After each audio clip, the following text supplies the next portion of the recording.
Hey you, it's Sun Jung from Hungry Gopher. It's the final video of 4-part video series of Kimchi secret session. It's the session that I had with Chris, one of my Kimchi Master Course students. He had some excellent questions about how to troubleshoot when you do over salting, or if there are ways to resolve this, and the question about the crunchiness of kimchi. The texture is always very important. So he had some excellent questions. This will help you to get the answers and understand about the fermentation and help you to make your own delicious kimchi. I definitely think I oversalted one of my batches. I can, just from your instructions on the pliability of the cabbage, I think I'll be more careful with the salt next time. Now, Okay. when you say that it's easier to add it later, at what stage do you add it? Is that just before you mix it with the spice, or is that before? Like, I'm not quite sure about that. I see. So you are talking about salting process? Salting the cabbage. Let's say I'm very careful. I don't use too much, but then I decide at one point that it's not enough. So when do I add the salt then? In the seasoning.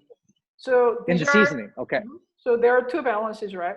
You're salting the cabbage to the optimal level that you like, and you're also adding the salt with the seasoning.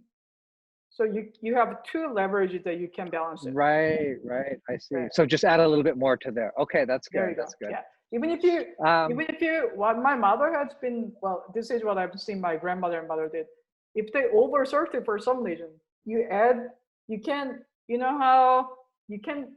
chunk big radish, and they add it in between. So you'll observe. So that's one way. If it gets oversalted. If it's really, really salty, then that might not be acceptable. But if it's like 10% salty, then chunk up the big radish and just put it in between, like let's see, like 2 centimeter thick.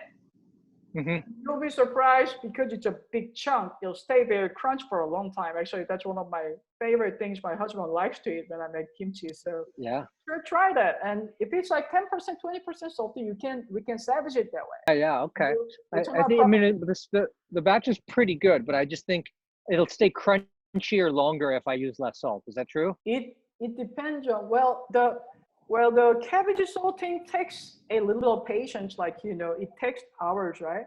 So if you salt it, you don't just bombard it with salt. Oops, hello? Oh, there you are. Oh, sorry, I lost you for a sec. No worries. So the processing, if it's gradual, I think there's definitely merit to it. Traditionally, they put some salt layer by layer on kimchi, and they soak that with the salt brine water, and it usually takes like a day or two.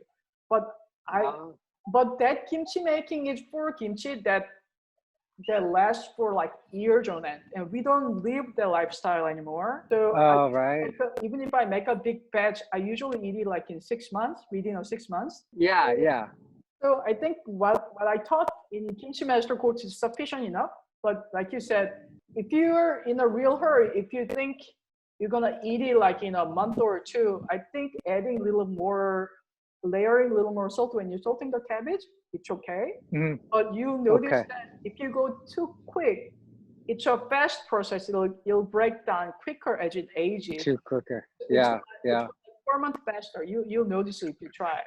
So actually making napa cabbage kimchi, you're quite advanced level. That's actually more advanced level of kimchi making. That's a difficult water kimchi. Anybody can make it. If you can put some salt in it, anybody can make it. But cabbage kimchi is actually an advanced level. Oh, I like it. So unfortunately, I'm getting called to come back in a bit early. All right, Chris, thanks for your time. Discover more kimchi recipes and health and wellness tips at hungrygopher.com.